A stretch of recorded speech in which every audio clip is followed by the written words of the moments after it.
Welcome back. You're listening to the Cindy Laverty Show on CRN Talk. It's great to have you with me, and thanks for being here today. Michael Friedlander is my guest.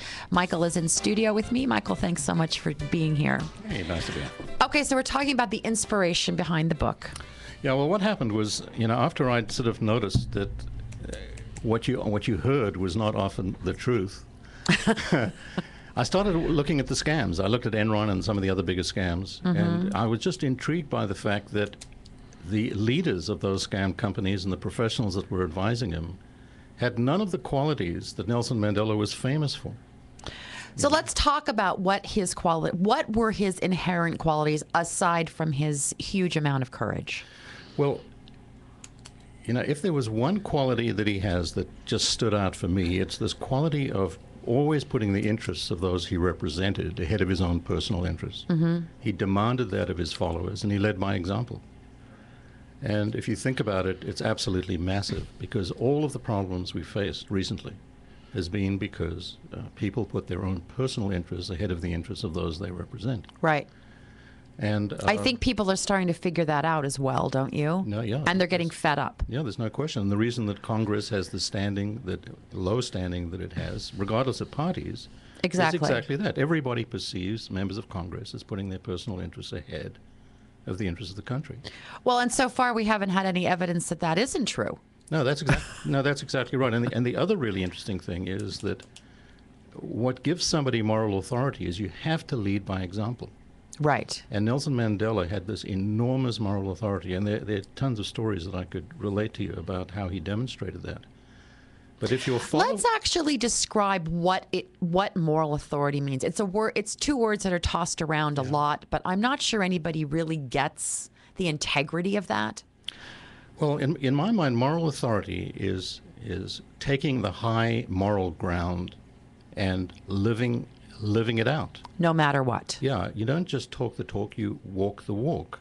So I'll give you one example relating to the business schools, which makes me not very popular with the business schools. I've heard this story, and I want you to share it because I can imagine. No, if you say that cheating is bad, as a business school dean, you say that cheating is really bad, then you have to demonstrate by your actions that you view cheating to be bad. Yep.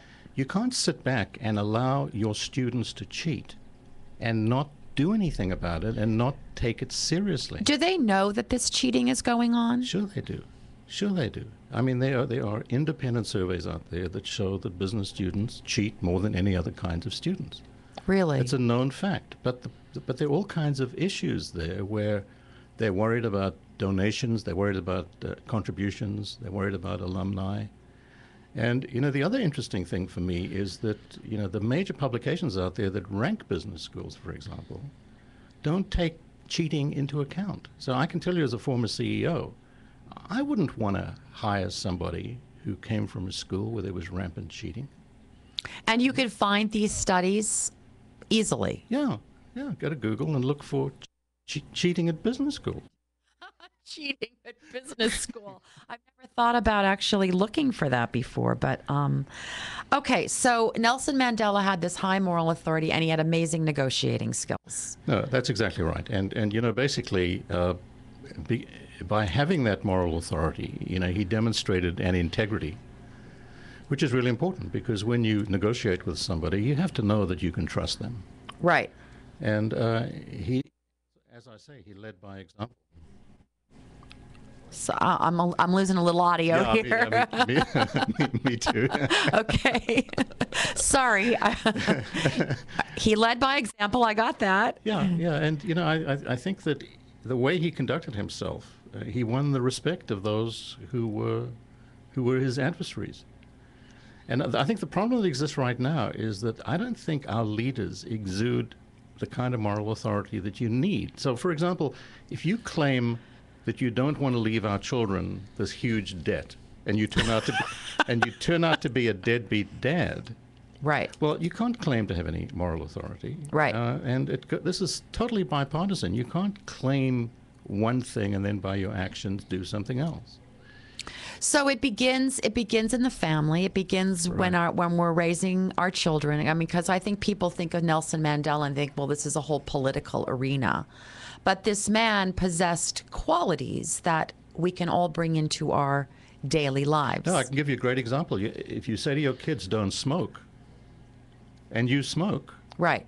you have no moral authority to tell them to stop smoking. Now, you have the raw authority because you're the dad. Right. You know, you're the boss. But in terms of moral authority, what's your kid going to think of you if he sees you smoking? Right. Right. Absolutely. Well, one of the things you ask in your book on page 11 is, page 11 right here, why is it that we have no tolerance for lying and cheating in the world of family, sex, and traditional crime, and yet in the world of career advancement, we view lying and cheating differently? I mean, I just think that's huge. So let's talk about that. That's right. Well, you know, it's a story about big business. You have these huge cruise companies that dump toxic material, you know, in the ocean. And what happens to them? You know, not a whole lot. Rick Scott, the governor of Florida, the company that he ran was the most fined company in history. I mean, they had billions of dollars worth of fines levied against it. But nobody went to jail.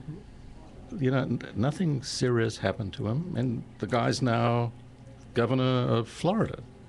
You know, there's stuff that you can't explain. You know, it's just people. You take the latest banking crisis. I mean, there are people there who sold instruments knowing that they were junk. Right. And what's happening? Nothing. Explain it. They got bailed out. That's what happened. You know, that's just adding insult to injury. That Right. They got bailed out. But, you know, if somebody steals a bicycle, you know, they go to jail. These people stole billions. Right, right, absolutely. So what's our challenge around all of this? I mean, you address this again on page 13 of your book. What's our challenge? I'm impressed you read it. It's even underlined with things. And